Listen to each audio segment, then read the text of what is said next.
everyone, and welcome to our Comic-Con at Home panel on Topps' Garbage Pail Kids book series. My name is Brooke Schraus, and I'm a publicist at Abrams Children's Books. Abrams is the publisher of the New York Times best-selling Garbage Pail Kids books for middle grade readers, written by best-selling author R.L. Stine. I'm here today to introduce our fantastic panelists. First up, we have R.L. Stine. R.L. Stine has more than 400 million English language books in print, plus international editions in 32 languages, making him one of the most popular children's authors of all time. Besides Goosebumps, he has written series including Fear Street, Rotten School, Mostly Ghostly, The Nightmare Room, and Dangerous Girls. R.L. Stine lives in New York with his wife, Jane, an editor and publisher. Next up, we have Ira Friedman. Ira has spent a career not straying far from his lifelong love of pop culture. From his early days at Starlog and Fangoria magazines, to a stint at Lucasfilm and fan relations, to running his own movie tie-in publishing company, Ira's passion for entertainment-based media brought him to Topps in the late 1980s. Juggling myriad projects and assignments, from overseeing product development to starting up Topps Comics to running the company's licensing activities, perhaps the most creatively fulfilling has been his involvement with the Garbage Pail Kids property, which continues to this very day. Next up, we have Tara Sands. Her voice can be heard on hundreds of radio and TV commercials, audiobooks, video games, and on several popular cartoons, including Pokemon, over 50 roles in the original English dub, Yu-Gi-Oh! Generator Rex, Barbie Life in the Dream House, and lots more. You can hear her in video games like Dead Island, Fire Emblem, Final Fantasy, and Resident Evil. Tara has narrated over 250 audiobooks, including Goosebumps titles Welcome to Dead House and One Day at Horrorland. She lives in Los Angeles, California. And finally, we have Charles Coachman, who is our moderator today. Charles is the editorial director of Abrams Comics Arts and editor of the #1 best-selling series Diary of a Wimpy Kid by Jeff Kinney. For 35 years, he has edited several hundred books for all age groups, including award-winning picture books, middle grade novels, retrospectives, monographs, graphic novels, and art book collections published by Abrams, DC Comics, Mad Magazine, Bantam Books, and Putnam. A member of the National Cartoonist Society, the Society of Illustrators, and the Comic Book Legal Defense Fund, he is also a recipient of the Inkpot Award presented by Comic-Con International for Achievement in Comics. Welcome, everyone. I'll leave you to it. Thank you, Brooke. Thank you so much. It's so good to see everybody. We don't get a chance to do in-person events, but I look forward to this conversation because we have individual talks, but not this. I'm hearing a little bit of an echo, so hopefully that won't be too bad for everybody. I want to start a little bit in the beginning. Ira, with you, Garbage Pail Kids, first created in 1985. It was an idea that Art Spiegelman and Mark Newgarden and a bunch of other people at Topps came up with. Tell us a little bit about the history and a little bit about your involvement with it, because and what you do. Okay, Charlie, thank you. Well, I've been involved with the Garbage Pail Kids since the late 1980s. It was originally created really as a parody of the Cabbage Patch Dolls, which back in the day, around 1985, were enormously popular. And our decision at the time was to just poke fun out of the Cabbage Patch Dolls. Fast forward all these years later, very few people are even aware of the fact that the Garbage Pail Kids have anything to do with the Cabbage Patch Dolls. It's turned into a whole property of its own with a worldwide following. In the early days, the cards were sold around the world. But what we've seen is in more recent times, all things 80s seem to be becoming popular again. People like nostalgia and retro, and the Garbage Pail Kids over the last number of years have proven to gain tremendous popularity, both with the cards and a whole variety of licensed merchandise. So in terms of what I do a lot of the licensing. So whether it's cereal boxes or drinks or t-shirts or toys or candy bars and a whole lot more things in the pipeline, there are now so many different ways for fans to express their interest in the Garbage Pail Kids beyond just the trading cards. which continue to sell well to this day.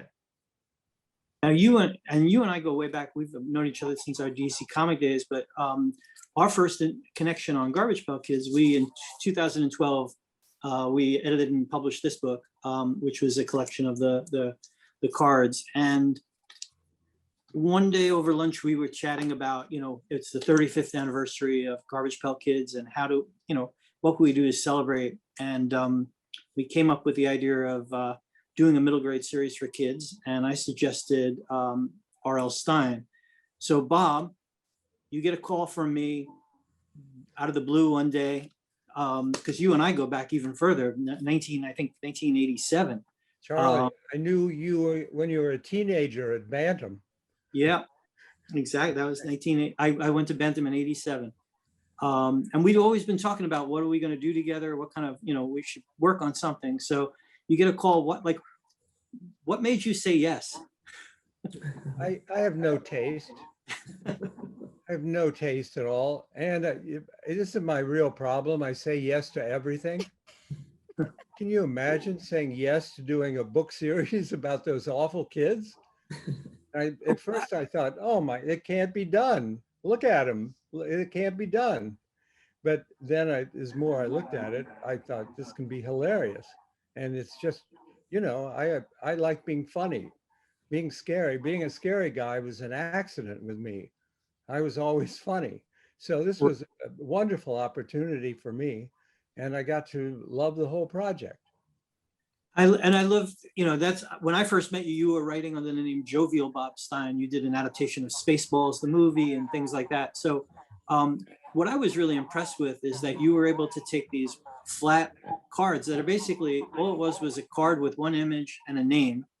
And then you had to create fully dimensional characters. So how did you approach that? You came up with, there are 10 characters in the series to start. And then you had a sort of, how did you determine who was to narrow it down? They're actually full-blown cardboard characters, I think.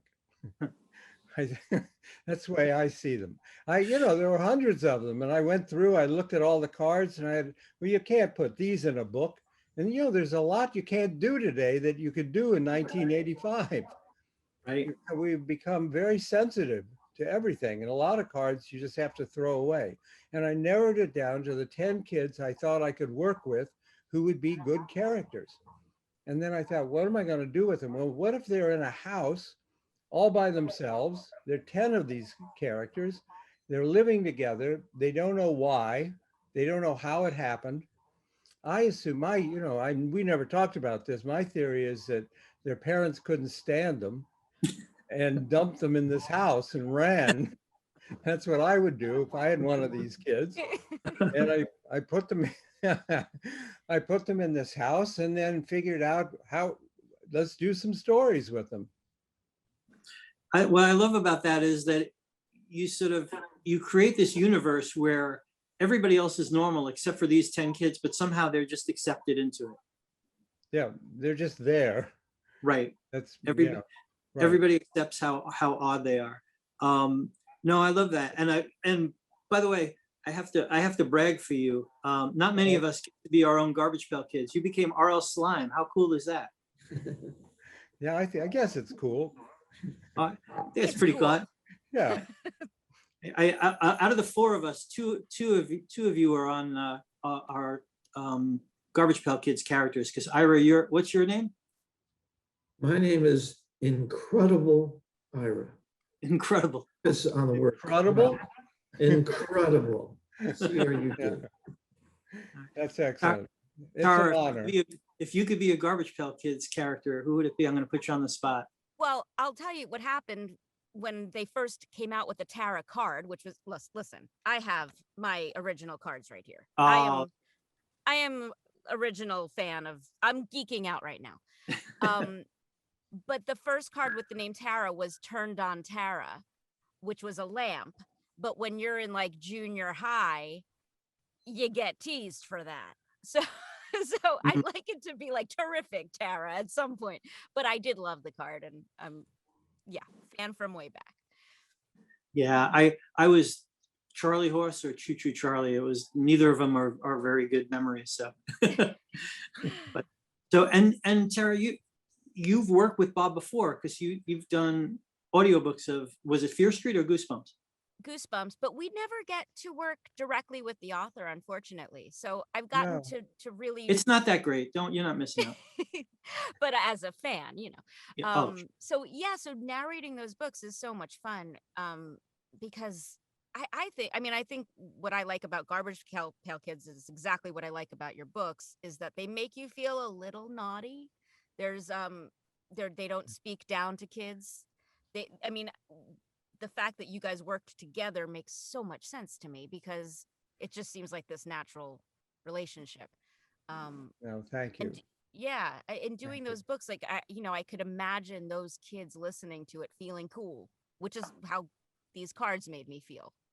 I felt like, oh yeah, like my parents know I have them, but they don't know that, like, what they really say. I don't know. There's something about both of those aesthetics that really works together. That's nice. Tara, I admire anybody who can read an entire book into a microphone. No, I I am so I sick of just my think own voice. Ugh. it's so hard, I think. And I didn't even narrate my own autobiography. Who did? I Do you even know? I don't know. I didn't hear it. I haven't heard it yet. But somebody, I didn't want to. That's too much reading. Well, I could And never write a book. If I could write a book, I would stop reading them. But so, let's lucky we Well, both exist. Yeah. And the audiobooks of the Garbage Pail Kids are really funny. Yeah, I got to do one page in Thrills and Chills. Who were you? Let me Wacky Jackie maybe, and I got to complain about R.L. Stein in my one page, which was great. Oh, nice. Yeah. Well, in the audiobooks, I love the audiobooks. My friend James Murray from Impractical Jokers, he plays Johnny Pants Fall Down. So it's a love great that. cast. Yeah. The way it's written too is perfect for a multicast, because it's first person, but they each own different chapters, which is it was really nice for us going into, and when obviously you write for each character really well, so that helps. yeah. And Bob, talk about that for a second. How did you decide that each chapter was going to be narrated by a different character? Because you as a writer, I've been reading your stuff for a long time. As a writer, I think what you solved and you cracked was like, how do I make reluctant readers, which is code for boys, like want to read? So it feels like, you have very short chapters and you sort of change voices and whatever. Like, are those all tricks to sort of yeah, it is. But in this series, I just made it as hard as I could for myself. I mean, a book with 10 characters to begin with is impossible. Right. How do you keep track of 10? A Goosebumps book, you have a boy and a girl, 12-year-old boy and a 12-year-old girl. That's it. That's all. It's much easier. And and one of them narrates the book. But this one, I just thought it would be more variety to get all the different viewpoints, and it could be funnier. Right. And then you introduce these little interstitial things like Coach Sweaty Pants or Brainy Janie Quiz, and then you have Johnny Pants Fall Down. Were those also just ideas that as you were writing, you realized, like, I need a pause here? Yeah, I think you do. You don't. It can be too much. So I just thought you needed a break. Right. I love all the Brainy Janie quizzes. Those are really fun to put those in. I mean, Brainy Janie is the genius of the group. Right. Brainy Janie is so smart, she can spell her name in the dark. That's how smart she is. And she reads books that don't have to be colored. So she's a real genius in this group. She's the smartest of all. I think I like that you have like her and Handy Sandy, like, they're sort of, and again, they were just like literally just a one-dimensional card with no information, but like you made her the smart character, you made Handy Sandy, handy, but her contraptions don't work. Like they're all flawed in some way. Well, they started out flawed, didn't they? They did. and we made it worse. Right. And Ira, when you're, at Top, so you're, we we talk about this idea. We approach Bob. He agrees to do it. You go back, like in terms of your involvement, in terms of your, I'm putting you on the spot, obviously. Like, were you surprised by how it came together? What's the reaction over in the Garbage Pail Kids world from fans, from people at Tops itself? Well, we talked about the possibility of getting some stories out there for a long time. And as you point out, the card's very one-dimensional. You had a name and a funny piece of artwork, and that's it. And so there was always this desire to get some more depth out there, to develop these characters in a way that people could relate to them. And the fact is, over these last bunch of years, the brand has continued to do well, but it's mostly with adults and collectors and people who are enjoying this sort of retrospectively, because it brings back childhood memories and brings them back to earlier days in their lives. But we hadn't been able to kind of crack the code to bring kids back into this franchise. And, that's where it all started back in 1985 and beyond. It was only kids who were on board this GPK train. And we lost the kids along the way. So getting stories out there, creating content, getting someone, a master storyteller like R.L. Stine on board was this opportunity to open up GPK to a whole new generation of consumers, young consumers that we had lost along the way. So as far as the Tops people, how they reacted to it, they just said, Ira, if you think this is the right thing to do, then just go for it. And sort of the rest is history. It's been a fantastic opportunity to get stories out there to young readers, the audiobooks, and now, the brand is really taking off, not just with this core of adult collectors who've been with us all these years, but now young people too. And what's nice about the books is that there are these adult collectors sharing the books with their now children.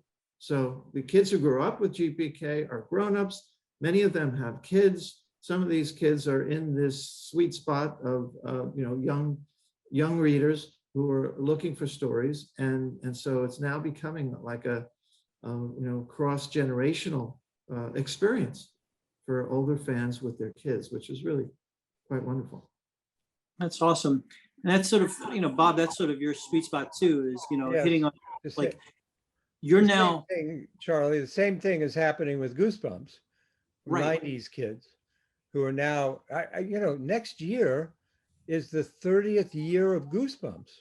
oh my God. 30 years of this stuff. How is that possible? I'm no one's more amazed than I am that we just keep going. And so I get to scare a lot of generations. And how many, let's see, in 30 years, how many Goosebumps books have you done? I lost track. Wow. I lost track. I think 150. Wow. Which is good because, as you know, there are only 6 plots. Wait, only So, 6? There are only 6 plots. Yeah, that's all that exists. So to get 150 books out of it, it's pretty good, I think. Did you ever write the same book twice and not realize? Only twice? Sure. Luckily I have editors, they say, Bob, you did this already. Bob, you've already done this 3 times. And you get to also, that's the amazing thing. 30 years, so it's like, 2 generations of kids growing up reading you, and then the movies too. That must have been, because, it wasn't just a movie. It was like, there was, you had Jack Black in your movie playing you. Yeah, I was a character, Jack Black. A lot of people confuse us, We're like twins, Jack and me, we're like twins. But no, and the reason the Goosebumps movie did so well is that we had those 2 streams of audience. We had the 30-year-olds, who came for nostalgia because they remembered Goosebumps from their youth, and they brought their kids. And that's why the films did so well. It was very weird being played by somebody. Right. Jack was terrific, I thought. He was great, but are people disappointed when they meet you in person? Yes, always. You know, even friends. No, Nothing to do with the I go movie. in, back when you could do an assembly at school and walk out on the stage and then hear these groans. Oh, they expect somebody really scary, I think. Right. Or And then I walk out. you told the story that somebody walked up to you. What do they say? What? They said, "Are you R.L. Stein?" No, I don't know which story you mean. Oh, I'm sorry. Somebody said, "Are you R.L. Stein?" And then they, but they said, "Or you look just like R.L. Stein." No offense. No, this is a true story. I was going to some talk or something and a woman stopped me on the sidewalk and she said, "Did anyone ever tell you you look a lot like R.L. Stein? No offense." That's awesome. It's nice, right? Tara, you don't have that problem. People don't, because you're mostly, you do all this voiceover work. I was shocked. You have been doing all this animation, like, for like a generation of kids, whether it's Pokemon or Digimon or Yu-Gi-Oh! And then what is it? Hunter x Hunter? Hunter, it's called. I didn't know that. Oh, either. Hunter. Yeah, just Hunter, yeah. Yeah, I missed that. So you get to do all this stuff behind the scenes. So do people stop you on the street or like, No, it's nice. Unless I go to conventions, Mhm. I can just fly under the radar, which I know that some people might be upset about that. I'm fine with that. I don't need to be stopped. I don't need to be recognized. But the truth is that when I started, Pokemon and things like that 20 years ago, there was no social media. I could Right. be completely anonymous. We knew we had fans, but we didn't really know. And then social media, we're expected to have these interactions with people, and a lot of the younger voice actors today do it for the notoriety, and it's just a very different kind of existence now because we're not as anonymous as we used to be, which has its perks sometimes, but it's a different industry because of social media. Yeah, and anime fans are really intense too. Yes. I They let you know what they like and what they really don't like. Yeah, I have I have a really good friend who does a lot of voiceover work. His name is Bill Timoney. I And know Bill. oh, you know Bill. Yeah. And he got me to do a voice in a Gokido cartoon. I had to look it up because I couldn't even remember what cartoon I did, and I looked it up online. And it was 2001, and it was listed as vintage, which made me feel really old too. It's a vintage cartoon from 2001. But I actually, he was doing at a convention or whatever, and I actually had to sign something because anybody remotely connected, they want your autograph. Yeah. So It's nice, though. Yeah, it was for 1 minute. I felt special. Then I go back to my regular job.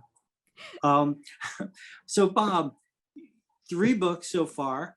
The new book comes out, just came out, and now the new book that we're working on currently, Camp Days, comes out in October. Summer camp. Yeah. And again, so just talk a little bit about process, because I'm sort of, I guess, because as an editor, I'm fascinated with process.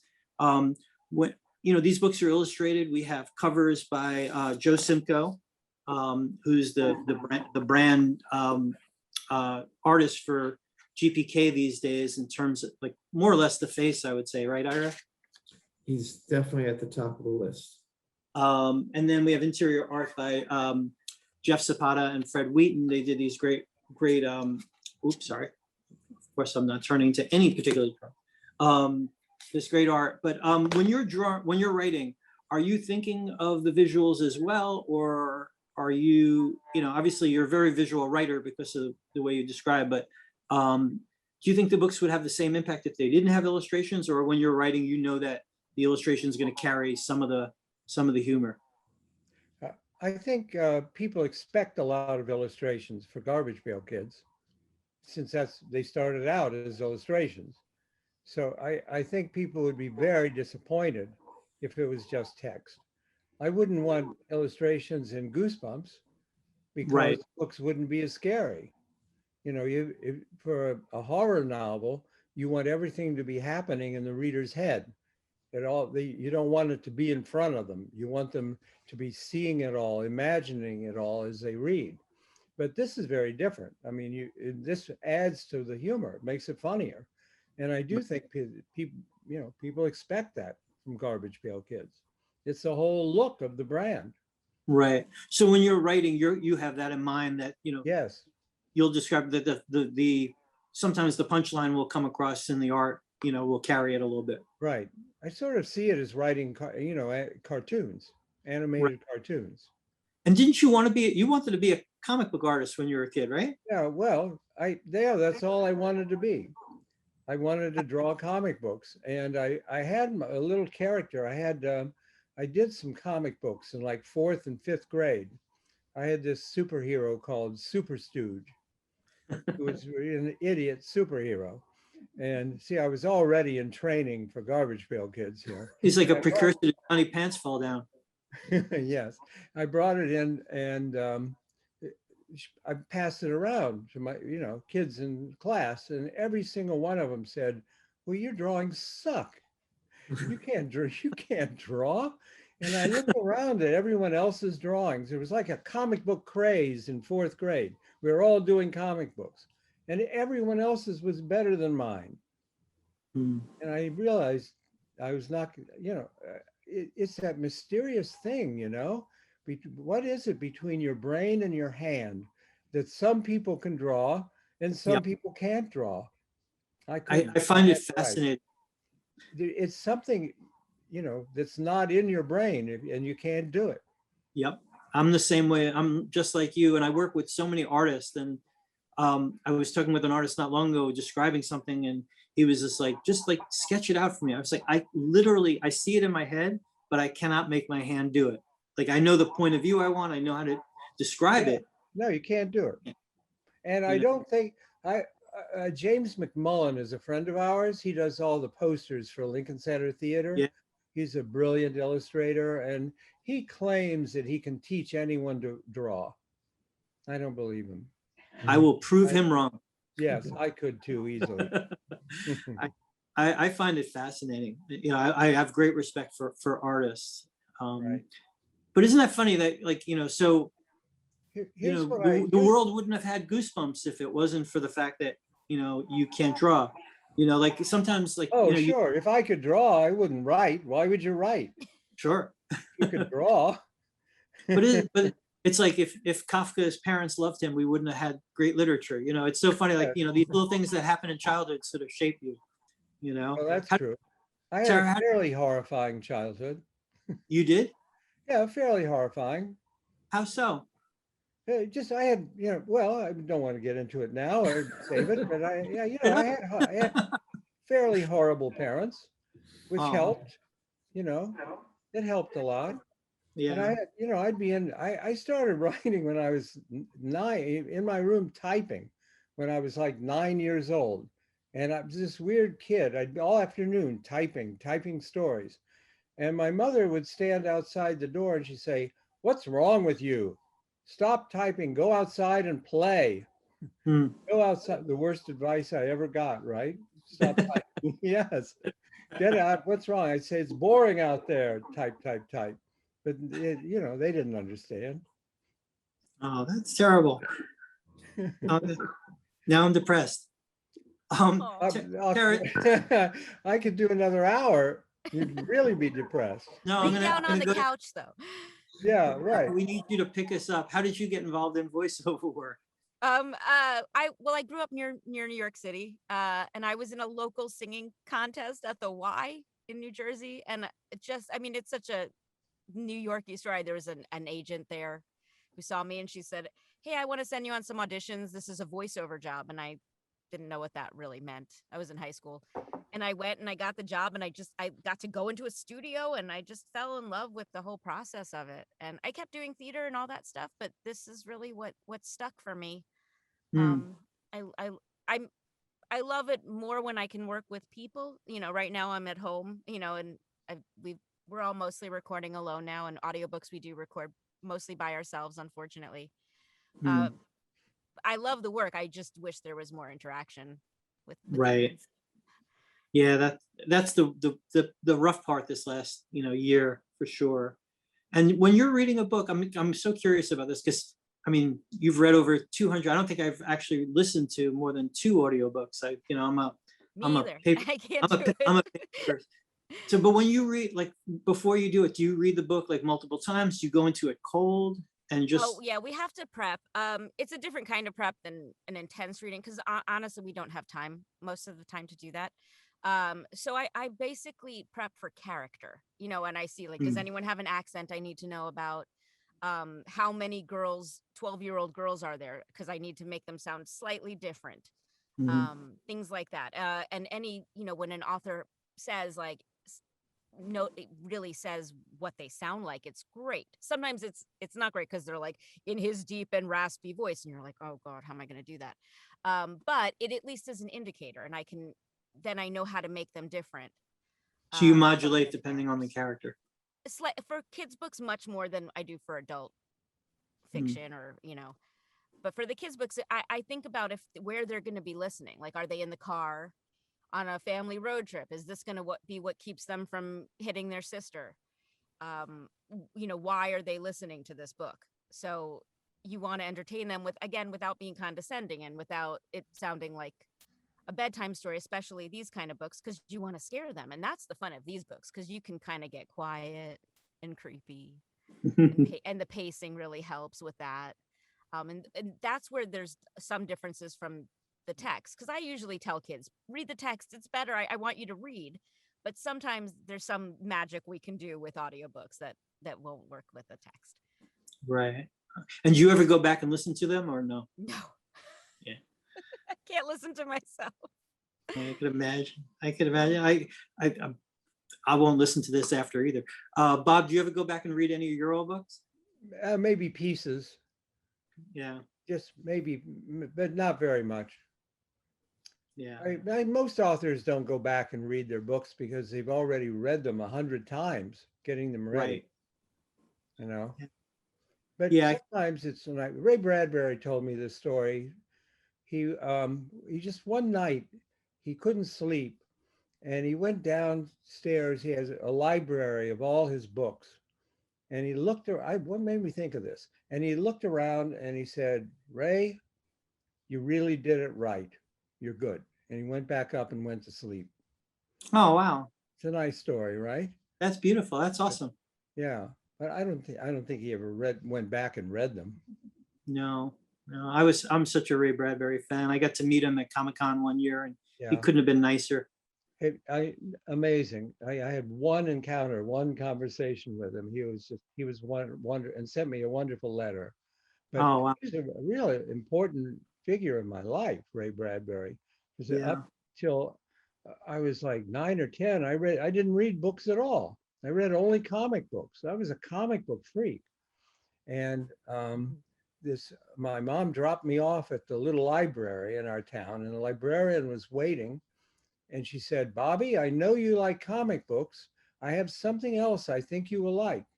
And she took me to a shelf of Ray Bradbury stories, and it like changed my life. I couldn't Oh, wow. believe how great they were. Which was the first He book? turned Was me it Mission Chronicles? I probably, I Yeah. don't remember now, but he turned me into a reader. Wow, that's awesome. Yeah, mine was the Phantom Toll Booth. Yeah, I love it. that was Um, Charlie, you see in the background there, my dog hasn't moved for an entire hour. I wonder if he's still alive. I've been watching that dog this entire time. Yeah, he hasn't moved. Once he I moved. hope I he's saw him move breathing. once. It's a sign. I thought maybe it was a stuffed dog that like you keep there to be funny. Yeah, I know. That's actually a great idea, but no. I hope he isn't stuffed. It would have been funny if he was in the back just doing tricks and mixing drinks and stuff while we were talking. I'm getting the signal. We got to wrap up. I want to. It just went so quickly. Ira, is there anything in terms of Garbage Pail Kids that we should know about that's happening, that's new, outside of the books that you could share with us? Well, listen, obviously we're delighted about this book series. That is something that's very important to us and something we're very proud of. In terms of getting other stories out there, as Tara knows, we are doing some stop motion videos that are out there on YouTube. Been very fortunate to have Adam F. Goldberg, the creator of the Goldberg's TV series, been writing some of those stories for us and having a lot of fun. Tara's providing some voice work on those. And most recently, there was an announcement made that the Garbage Pail Kids is coming to HBO Max in the form of an animated TV series with Danny McBride as the main showrunner behind it. And so for many of you out there who know Danny and his work, got a giant following. He too grew up as a fan of the Garbage Pail Kids, and it'll be fun to see his take on this property. So that's a bit of ways away, but it's something that we're obviously very, very excited about. So lots of fun things in the pipeline. Yeah, I mean, since we started talking about, since the first book we did, like I said, in 2012, you have like Garbage Pail Kids breakfast cereal and candy bars and energy drinks. It's like insane. You know, we try and make it products that are a little unexpected, not just slapping a logo on an item, but something that the fans will appreciate. And I can tell you, for the balance of this year and well into next, there's a whole lot more of that coming. Really fun stuff. Oh, that's awesome. Well, this went really quickly, and I really appreciate everybody's time and getting to talk and getting to meet you, Tara and Bob. Even though we've been working together, I haven't seen you since the lockdown. Over a year. Exactly. So I look forward to getting together. I was talking with Jeff Zapata, who's finishing up the art for book 3. And when he's done, we talked about, he was like, is it possible if I get you a copy of my book that you can get Bob to sign it? And I said, I think we should all get together and have a celebratory dinner. We've earned it. So nice idea. Yeah, so we'll all do that. But thank you so much, everybody. And Brooke is back. Yeah, hi, just wanted to say thank you so much. And remember that you can purchase the Garbage Pail Kids books wherever books are sold. So thanks, everyone.